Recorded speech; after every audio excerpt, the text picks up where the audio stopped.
So mga idol, may nirescue tayo dito na Ford Escape. Ang problema po niya, ito yung kanyang solenoid tsaka itong carbon, pinalitan na po natin siya. Oo. Ito po ang ginawa natin. Oo. Ito po naging problema niya, kaya lumalagitik siya. Kaya sinama na natin itong carbon para isang palitan na lang, kasi mas mahirap po kasing kalasin to. Oo, Kaya tama. kinuha natin. Para isang labor Yun na na lang. po, sir. Ayan, ito na po ngayon, pinaka-start. Sige, start. Ayan po mga idol, para malaman po natin. Ayan, one click na po siya ngayon. Patay. Start. Ayan mga idol, gumagana na po ang kanyang starter. Okay na po, solve na po ang problema ni sir. Tumirik po siya kagabi pa, pero nakiusap sa amin nung gabi.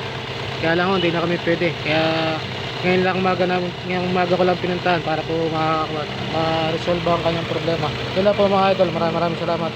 Thank you for watching.